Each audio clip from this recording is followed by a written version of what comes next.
Donc Raoul Courteau, toi tu as été militaire et c'est d'ailleurs là, par des faits d'armes notables, que tu as été repéré par le roi. Euh, et avec le roi, s'est noué d'abord de façon un peu lointaine une certaine camaraderie parce que bah, vous aviez un petit peu tous les deux les mêmes appétits pour la bonne chair, pour les femmes, pour la poésie, y compris la poésie grivoise, voire paillarde. Et c'est comme ça que tu t'es retrouvé à être à la cour l'un des poètes du roi. Mais ça n'a pas plu à tout le monde, notamment au cardinal, qui peu à peu a comploté, a fait pression sur le roi pour que tu sois évincé de la cour. Là, ça a été très difficile. Tu t'es retrouvé du faste à la rue, à une cour des miracles extrêmement violente. Et alors que tu étais au plus bas, une main chaleureuse t'a été tendue. Et cette main, c'était celle du Cimérien. Le Cimérien est un personnage d'origine turque, un personnage énigmatique, qui ne quitte quasiment jamais le palais qui l'occupe sur l'île Saint-Louis, avec une vue magnifique sur Notre-Dame, qui se trouve, elle, sur l'île de la Cité, mais assez proche finalement, et surtout avec une serre étouffante, dans laquelle il fait pousser des plantes tropicales. Cet homme a fait de toi... c'est un peu difficile à dire. Son agent, dirons-nous, ne sortant pas souvent de l'endroit qu'il occupe, eh bien, il t'envoie de temps à autre faire quelques besognes pour lui. Tu n'en as que rarement les tenants et les aboutissants.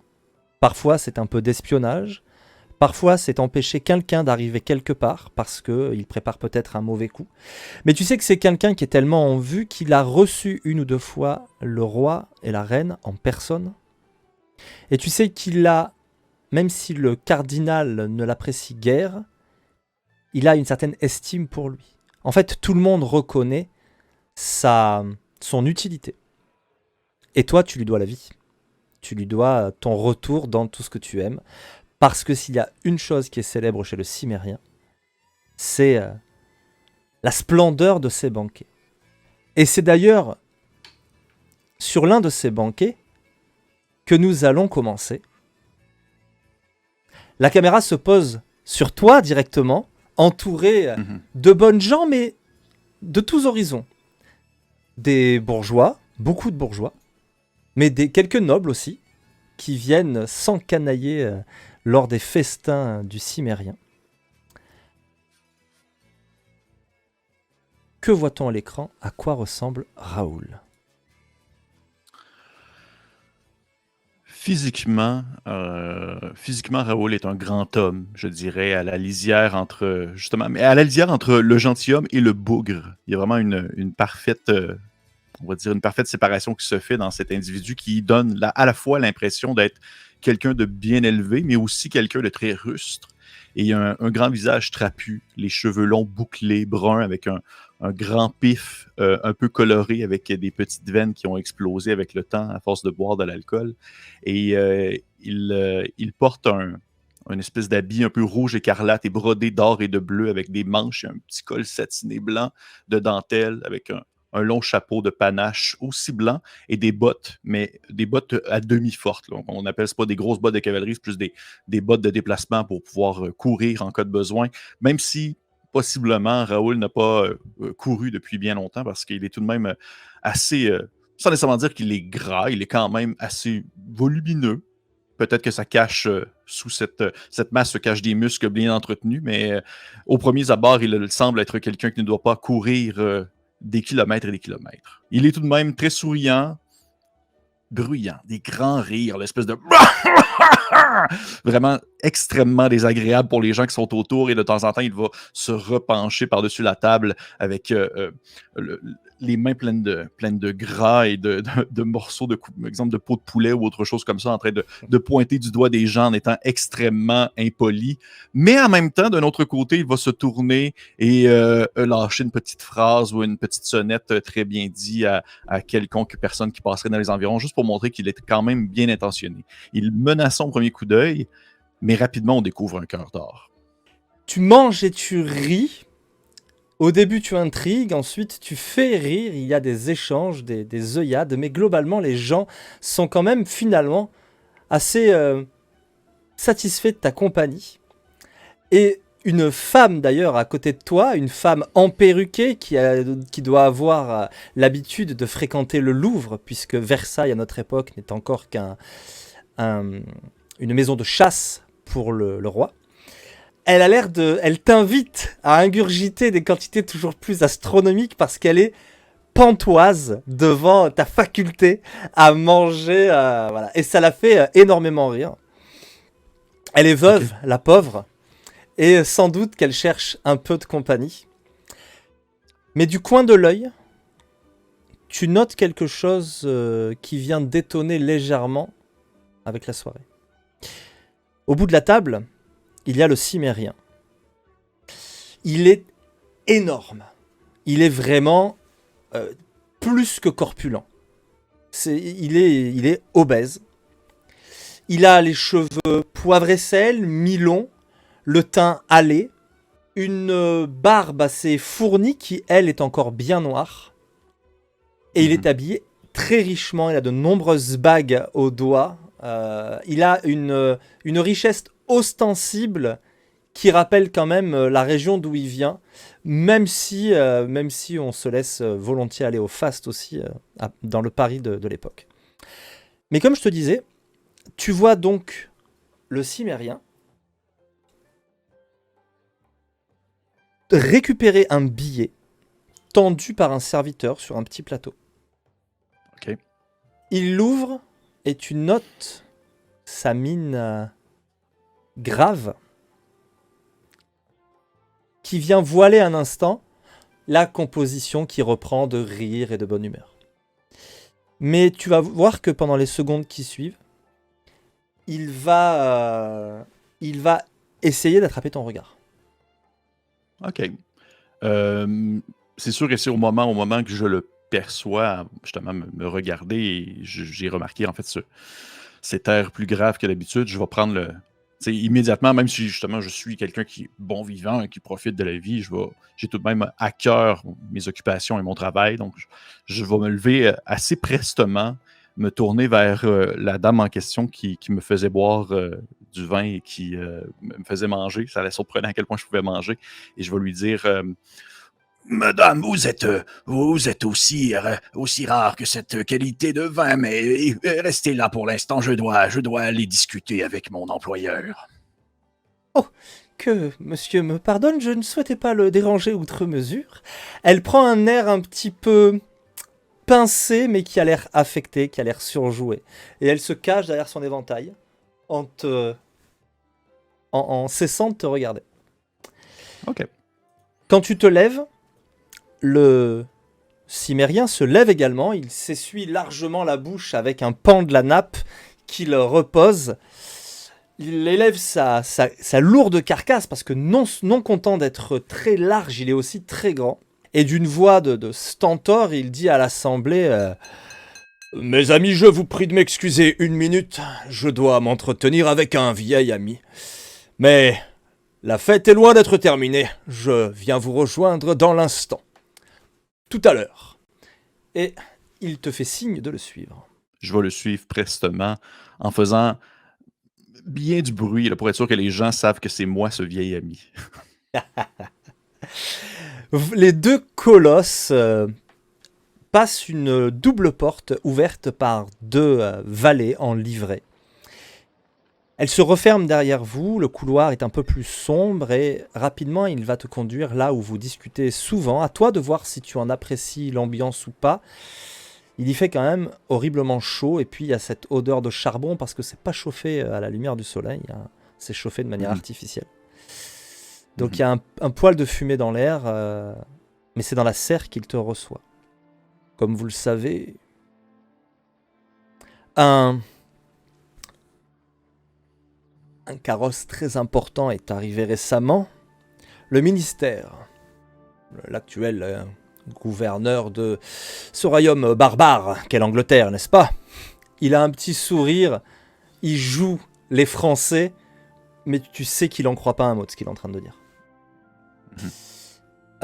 Effectivement, l'Angleterre n'est plus gouvernée par un roi qui a perdu la tête. C'est le ministère qui est actuellement à la tête de l'État. Et il serait visiblement à Paris. Sur la route, ils auraient perdu l'un de leurs compagnons. J'en ignore encore les détails. Mais un de mes contacts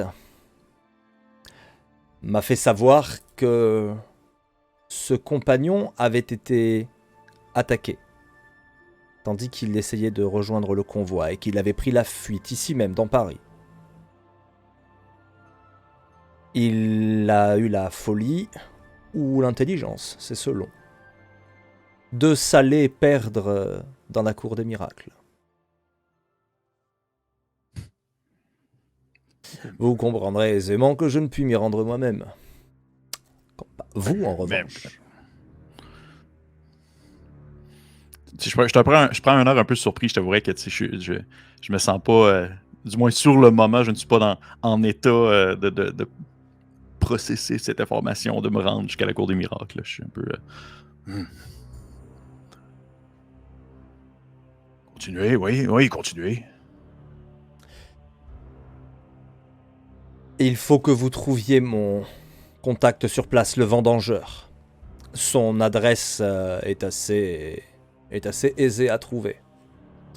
Il est à l'angle de la rue de la Petite Truanderie et de la Grande Truanderie. Il y a le Puy des Amours en ce lieu. Sa maison se trouve juste au-dessus. Atteignez cet humble logis et sans doute cet ami de longue date pourra vous en dire un peu plus sur la disparition de ce fidèle serviteur du ministère. Et je présume que vous espériez que je retrouve cette personne disparue, bien sûr. Ce serait tout à fait apprécié. Parfait. Une fois retrouvé, est-ce que je le ramène ici ou je vais le porter à son propriétaire d'origine? Il est très probablement en danger. J'aurai plus de facilité à le protéger de jour que de nuit. Amenez-le ici de nuit. Personne n'osera venir l'attaquer chez moi. Nous le ramènerons à son propriétaire, comme vous dites, demain. J'ai bien entendu. Est-ce que vous souhaitez que je quitte immédiatement en direction de votre vendangeur? Je sais à quel point il vous est déplaisant, mon ami, de quitter les plaisirs de la table et de la bonne compagnie que vous sembliez sur le point de trouver ce soir, mon ami. La marquise est d'une excellente compagnie. Son veuvage l'a rendu, ma foi, très amical. J'ai peur, hélas, qu'il le devoir ne vous prive de ses délices, ou que tout du moins il ne les reporte. Il n'y a aucun problème. Vous savez, comme on dit, boire peu mais boire longtemps. Je pourrais en profiter à un autre moment. Bien. Je savais pouvoir compter sur vous. Vous êtes un homme de cœur, Raoul. Je vais seulement faire une espèce de petite présentation, là, me pencher un peu juste pour dire, lever un peu le chapeau et quitter prestement. Parce que j'ai comme quand même si j'essaie de jouer un peu le jeu de la personne qui va faire le travail, ça ne dérange pas de partir, j'ai quand même un peu l'espoir de me dire, si je vais assez vite, je vais avoir le temps de le retrouver, de le ramener et de retourner à la fête. C'est un peu l'idée que je me fais. Ouais. Tu vas être cependant, quand tu vas quitter en fait les lieux, tu vas être rattrapé par un valet, lequel te donnera plusieurs bourses assez plates, aisément dissimulables, mais lourdes. Ok, je vais regarder à l'intérieur. Ce sont des louis d'or. Et c'est très clairement la monnaie la plus précieuse de toutes celles qui tournent, la livre tournoi étant la plus répandue. Et il y a une vraie fortune. Ok. Il doit y avoir pas loin, répartis entre ces différentes bourses, pas loin d'une centaine de louis. Il y a une Ok. bourse dans laquelle il y a de la menu monnaie. Mais il y a une centaine de louis d'or répartis dans ces différentes bourses, plus une petite bourse qui, elle, est tout à fait classique, qu'on peut s'attacher à la ceinture, et dans laquelle il y a quelques liards. Parfait, parfait. Je fais semblant de ne pas être impressionné par ce montant d'argent. Très bien. Le valet, après une révérence, tout ce qu'il y a de plus conventionnel, t'invite à quitter la réception par la porte de derrière. Et rapidement, te voici dans les rues de Paris, sur l'île Saint-Louis, au beau milieu de la nuit. Ce qui, à l'époque, n'est jamais tout à fait, même si le quartier ici est bien fréquenté, une bonne idée. Ok. Je vois que je n'ai pas non plus l'habitude, étant un peu la réputation qui me précède et l'individu que je suis, de pour autant jouer les coups jarrets subtils. Là. J'y vais quand même. Je suis quand même là, au beau milieu de la rue, et je vais me déplacer jusqu'en direction de la. Tu m'avais dit, je pense que c'était la grande ruelle au coin de la petite ruelle, c'est bien ça? En fait, il y a une. Et ce sont des vrais noms de rues, ça paraît fou, hein, mais en plein cœur de la Cour des Miracles, il y a la petite rue de la Truanderie, Ah, Truanderie, c'est ça. qui coupe la grande rue de la Truanderie, et à l'angle des deux, il y a le Puy des Amours.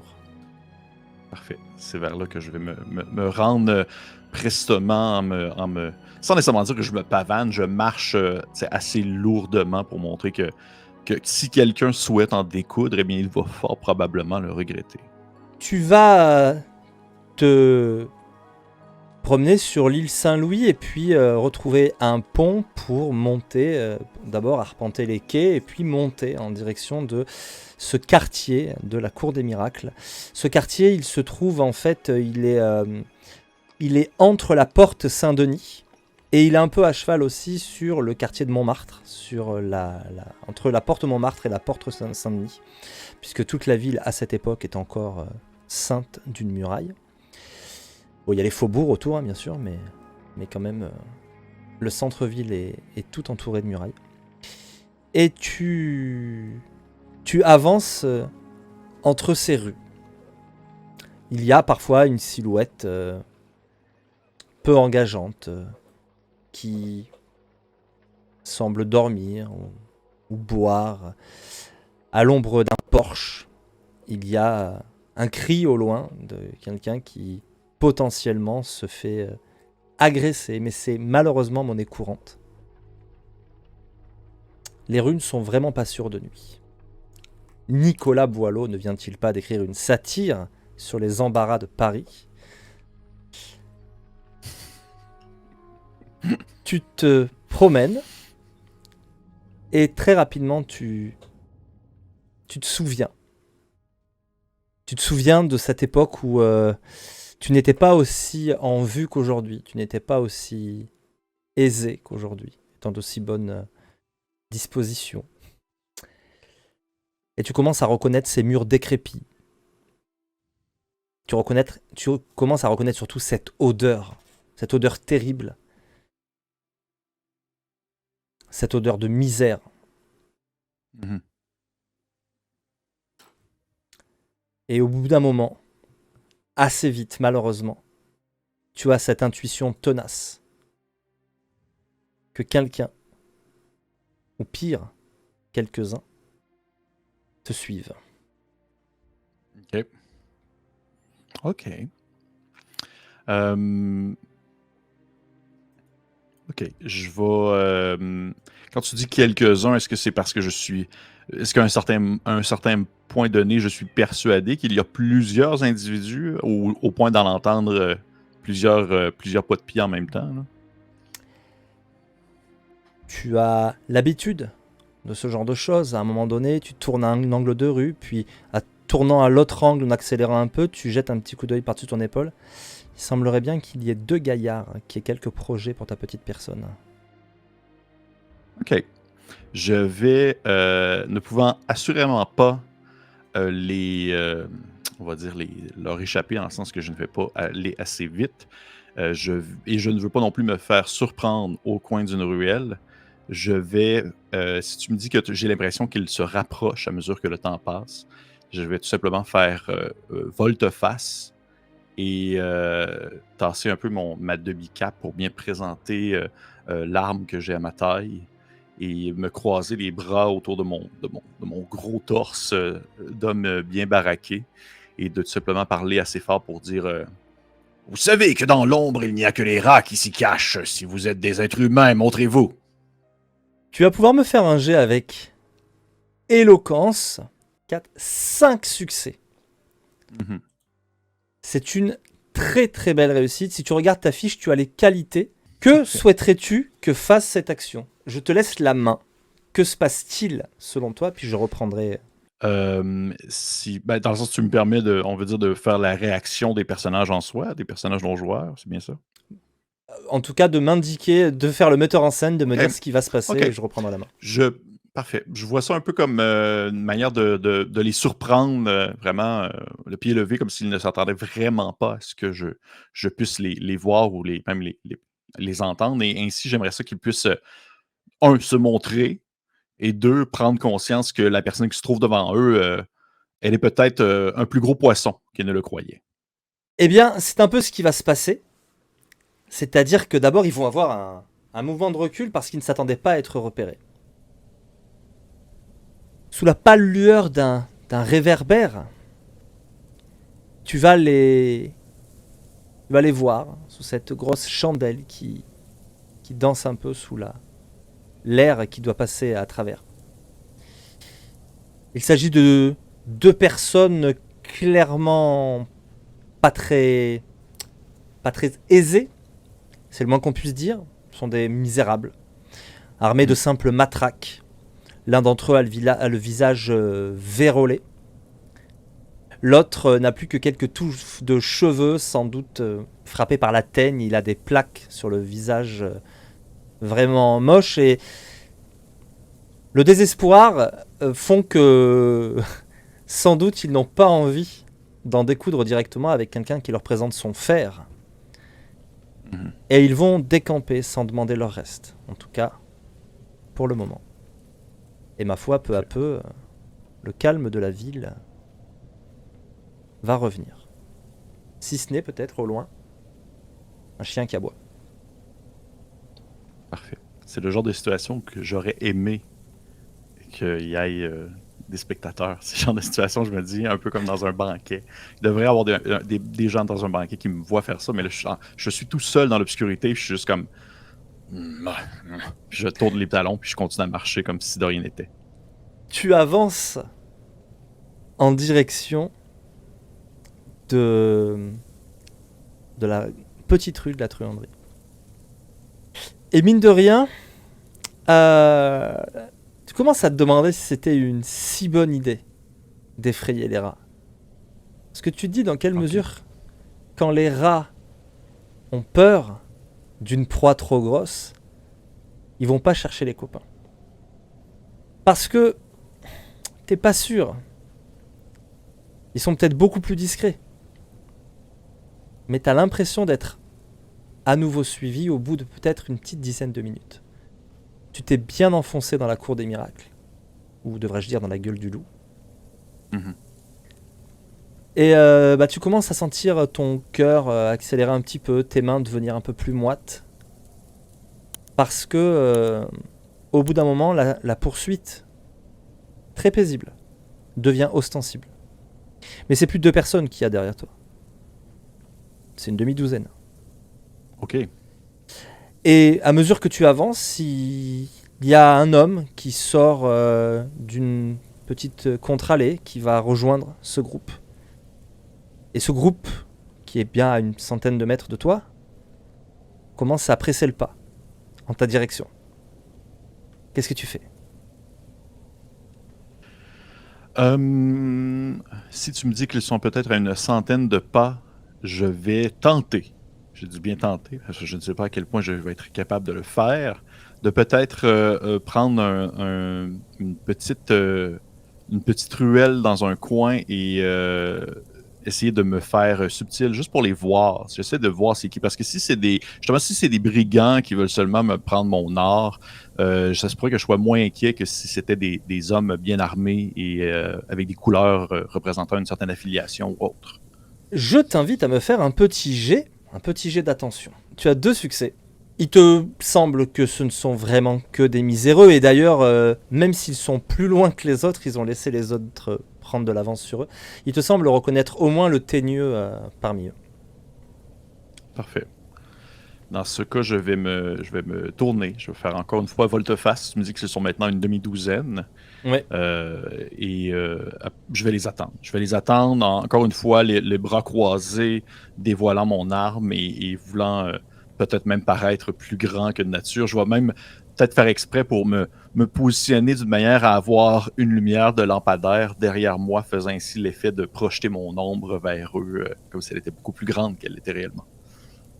Eh ben, je vais t'inviter à me refaire un jet. En l'occurrence, la difficulté va quand même être difficile. Le nombre leur donne de la confiance. Il va me falloir 3 qualités de réussite pour réussir à faire ce que tu... 1, 2, 3, 4, 5, 6 succès, sachant que sur ces 6 succès, il faut en ajouter 3 parce qu'il y a des 6. Ça fait 9 succès. Écoute, je t'en prie, fais-moi ta tirade parce qu'elle risque d'avoir son petit effet. Je vais quand même relativement être assez court, alors qu'au moment où je peux les percevoir et que mon ombre se projette vers eux, et même qu'au détour de la ruelle, ils ont l'impression qu'ils vont finalement baigner dans de la lumière d'un lampadaire, mais que finalement, ils ne font que suivre mon ombre et être dans l'obscurité, je vais seulement leur dire « Messieurs, la pauvreté n'est pas un vice, je comprends votre situation. Mais si vous continuez à suivre mon ombre ainsi, je vais devoir m'occuper de vous. » As-tu un geste à ce moment-là où tu sens qu'il y en a un qui s'approchait de l'ombre avec une lame très courte, mais vraiment lui, tu l'avais presque pas vu, tu vois, il arrivait de ton côté, et puis il y aura peut-être juste un regard pendant ton court discours.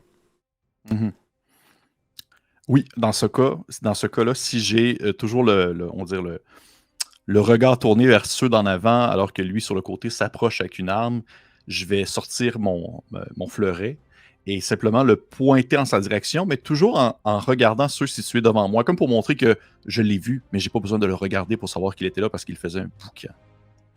Ok. Effectivement, tu brandis la lame en sa direction, c'est ça? Oui. Ouais. Comme il s'est avancé, tu vas même la laisser à 1 pouce de son menton. Et puis lui qui te voit de près, il va dire, il va regarder les autres, il va faire oh bah, oh, mort de ma vie, c'est le courteau, fuyons les gars, fuyons. Et puis ils se partent, mais vraiment là pour le coup ils détalent comme des lapins. Le nombre leur a donné un petit peu de confiance pendant quelques minutes jusqu'à ce qu'ils fassent face au diable lui-même, si on en croit leur réaction. Mais en tout cas, là, ils partent. Tu entends même le bruit des couteaux qui tombent sur le sol. Et ils finissent par te fausser compagnie, par te laisser. Il y a un chat qui va quelque part dans leur cavalcade. Ils ont peut-être dérangé un chat qui faisait les poubelles. Et te revoici. Je vais leur crier, oui, si tu me permets. Je vais leur crier...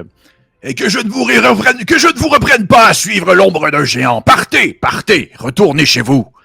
Et apprenez un vrai métier qui vous permettra de vous sortir de la misère. Ils partent en courant. Ils détalent comme des lapins. Cette fois, la tranquillité qui t'environne est bien réelle. Pourtant, ils ne sont pas nombreux. Ceux qui, comme toi, peuvent se promener dans la cour des miracles à une pareille heure sans le moindre danger. Au loin, la silhouette du petit puits se dessine déjà. Te voici à l'adresse. Et tu vois que à l'étage, quand tu te rapproches de ce puits, au carrefour de ces deux rues, l'une plus étroite que l'autre. Les pavés très très mal polis. Tu vois une petite lumière à l'étage. Et peut-être même une silhouette qui est découpée dans l'ombre et qui regarde vers le puits. Ok. Je vais aller m'appuyer sur le puits, m'accouder, là, déposer le coude un peu, puis reprendre mon souffle de la longue marche et essayer de tourner le regard un peu vers la silhouette, ou du moins, plus que la silhouette puisse voir, en fait, mon propre profil, découvrant ainsi les apparats et la stature du contact du cimérien, de la personne qu'elle pense connaître, peut-être. Une fenêtre s'ouvre. C'est un miracle! Si tout le quartier n'est pas au courant de votre venue. Si messire veut bien se donner la peine, je suis au premier. Je vais me lever, je me lève et ne pouvant pas répondre, parce qu'au final, je sais qu'il a raison. Là, je vais juste faire une espèce de... Probablement que je me murmure quelque chose à moi-même, là, en me disant que je pourrais dire quelque chose de bien, mais au final, il a bien raison. Puis je vais simplement le suivre jusqu'au premier étage, aller jusqu'à lui en enlevant mon chapeau et en faisant une petite salutation en disant Je présume que vous êtes le vendangeur. Alors, au moment où, effectivement, où tu montes dans les escaliers, déjà, tu l'entendras juste s'exclamer « À la bonne heure !»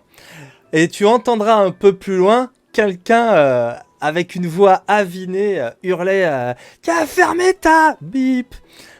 Voilà, qui est complètement bourré. Effectivement, sa voix résonne pas mal dans le quartier. Mhm. Les chiens s'excitent de plus belle, évidemment, avec le raffut que vous faites, et puis tu arrives devant lui, tu fais sa petite révérence, et tu as affaire à un homme assez sec. Vraiment, il a juste une chemise, donc c'est un sous-vêtement à l'époque, hein, une vareuse en fait, hein, une chemise très ample, à manches bouffantes, etc., avec les lacets ouverts. Mais il a l'impression de surnager un peu dans cette chemise, et il a une culotte assez simple près du corps. Et il est pieds nus quand il t'ouvre. Un messager m'a fait part de votre visite, je vous en prie. Il a ôté sa perruque, parce que tu vois que sur une chaise, derrière la porte ouverte, depuis laquelle il t'accueille, tu vois une perruque posée sur le dossier d'une chaise, l'une des deux pointes d'une chaise en paille. Là, il y a une perruque noire qui est posée là. Mais entrez, je vous en prie. Entrez. Je vais rentrer en faisant une petite salutation, bien sans nécessairement relever son habit du moment. Là. Je trouve que c'est un peu... il est quand même en présence de quelqu'un qui est assez important, mais je ne le mentionne pas. Et je fais... Devez savoir pourquoi je suis là, si vous vous attendiez à ma visite. Absolument, mais je ne suis pas un animal. Je vais vous recevoir comme il se doit. Installez-vous, je vous prie. Vous prendrez bien une petite coupe de vin. C'est très, très spartiate. Il y a une petite table avec 2 chaises, un baquet de laiton qui pend dans la cheminée, une couche à même le sol, et un secrétaire devant une fenêtre. C'est tout ce qu'il y a. Il y a un seau. Et puis c'est tout. En revanche, il y a une petite armoire qui va ouvrir, et là, il y a quand même pas mal de bouteilles de vin. Et d'ailleurs, c'est à peu près tout ce qu'il y a. En tout cas, sur le pan qu'il a ouvert. Vous me permettez une question? Mais faites, je vous prie. J'avoue que je suis dans les environs du Cimérien depuis un certain temps et je n'avais jamais entendu parler du vendangeur et je dois vous avouer que, sans nécessairement vouloir être insultant, je suis un peu surpris de vous trouver ici. En regardant un peu aux alentours, en voyant la couchette, puis le seau et... Alors, mon ami, quelle que soit la longueur du temps que vous avez passé aux côtés du Cimérien, vous n'avez rien d'insultant. Il fait teinter son godet contre celui qu'il a posé devant toi et il boit un coup. Je vais le sentir, c'est sentir le vin. Je suis quand même quelqu'un de... Ouf! Tu t'attendais pas du tout à ça. Ok. Il a un nez Il a un bouquet incroyable. Ça sent le sous-bois. Ok. C'est d'une richesse, c'est fou. Il fait racler sa chaise sur le sol, il s'assoit. Oui. Ok. Je prends la coupe, là, je la regarde un peu, je regarde la bouteille un peu, qu'est-ce que versé, là, j'imagine un peu de poussière sur le dessus et je fais... Il y a parfois des grands secrets qui sont révélés seulement par une coupe et je dois vous avouer que vous me surprenez déjà beaucoup. Puis je vais écouter, assurément. Le goût n'est pas décevant par rapport à l'odeur. C'est une merveille. Il y a vraiment, je te dis, ce goût de sous-bois. Il y a une attaque légèrement acidulée, mais avec cette espèce de... Quand tu l'aères, là, tu sens... C'est promenade dans la forêt de Fontainebleau, tu vois. C'est un truc... Et à la fin, il y a une petite finale un peu fruitée, une petite note de mûre. Et puis ton palais apprécie ce genre de choses. Tu es charmé. Et probablement que dès ce moment-là, là, dès que j'ai comme bu la première gorgée, là, je dois avoir un espèce d'effet de détente, là, comme si on me desserrait un nœud que j'avais dans le dos et qu'immédiatement je me sens comme un peu plus retombé sur la chaise. Et je fais très apprécié, très très bon vin. Et vous pouvez me dire plus un peu de les informations que vous deviez me partager par rapport à cette personne qui a disparu? Oui. Hélas, je crois que ceux qui lui couraient après ont fini par comprendre qu'il s'agissait d'un gros bonnet. Quelqu'un d'important. C'est le roi des gueux lui-même qui a fait l'acquisition de ce nouveau jouet. J'imagine qu'un bon verre de vin ne se refuse pas, surtout s'il s'agit du dernier. Il te tape sur l'épaule avec un rire franc. Probablement que ça prend comme 2-3 secondes avant que je comprends sa blague. Puis immédiatement après, je vais faire...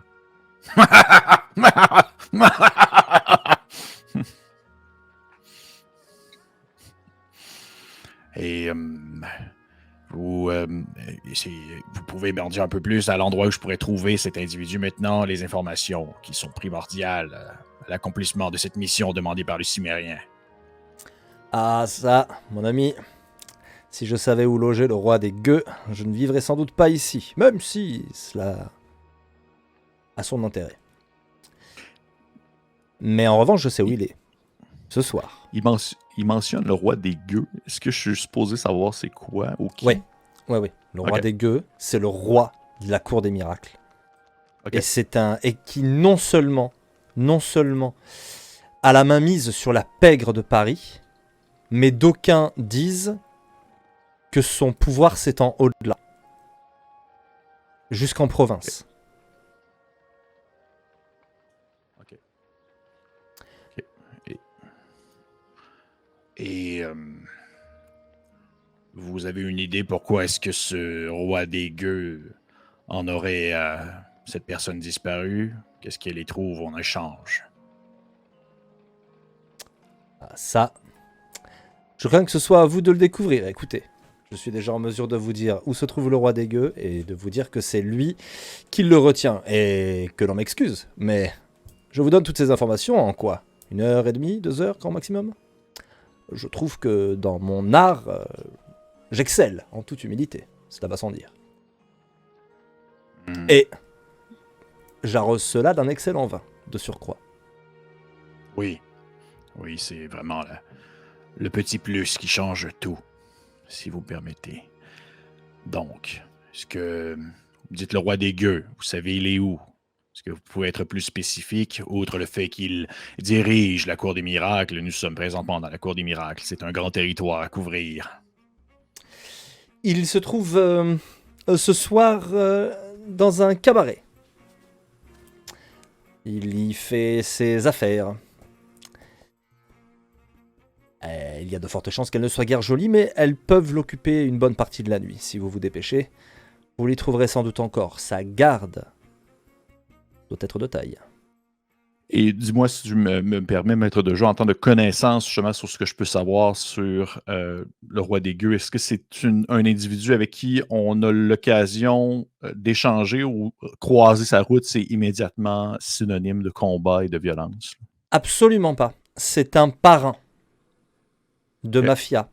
Donc c'est pas un Ok. homme violent, c'est un homme qui a fait florès de la violence, mais lui, il se salit rarement les mains. C'est quelqu'un avec lequel on peut discuter dès lors qu'on a des choses à lui offrir. C'est quelqu'un qu'on peut... voilà. En revanche, c'est comme tous ceux qui partent vraiment de la fange et qui se sont élevés, il a un orgueil assez mal placé et il est de très mauvais goût de le froisser en quelconque manière. Ok. Parce que, voilà. Mais on peut discuter avec lui et tant qu'on vient pas mettre son nez dans ses affaires ou les bouleverser, il n'y a aucune raison qu'on ressorte de là sans en mourir. Par contre, le moindre gars qui t'agresse dans la rue pour te piquer tes ronds, tu peux être sûr qu'il y en a une part qui va dans la poche du roi des gueux. Et que si c'est pas le cas, lui par contre, il va finir coupé en deux,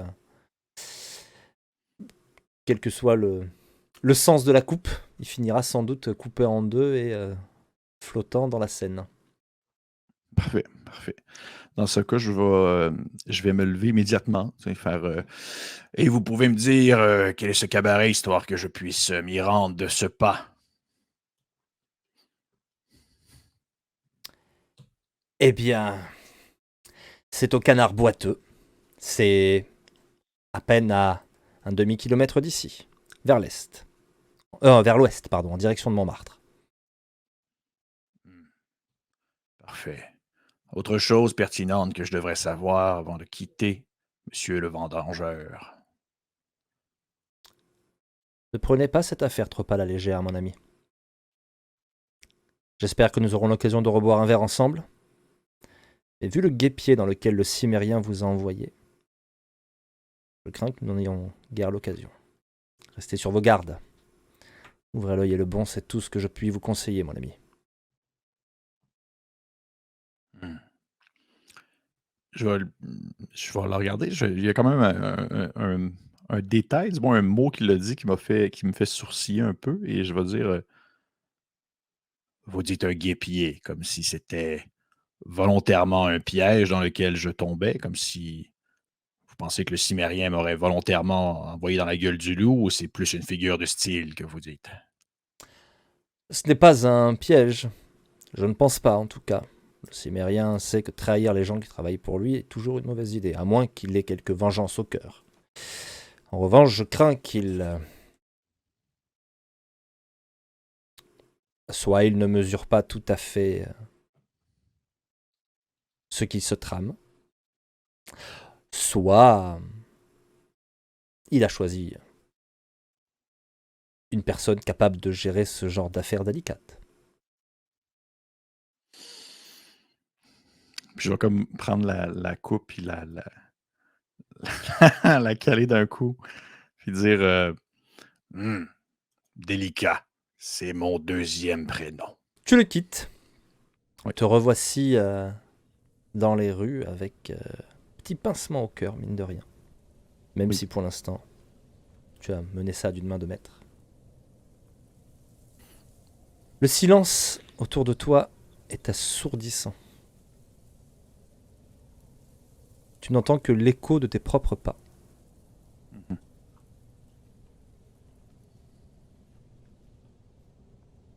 Je vais me diriger en direction de ce fameux cabaret. Au bout de un petit quart d'heure de marche, après avoir tourné dans les rues labyrinthiques, tu finis par l'apercevoir au loin.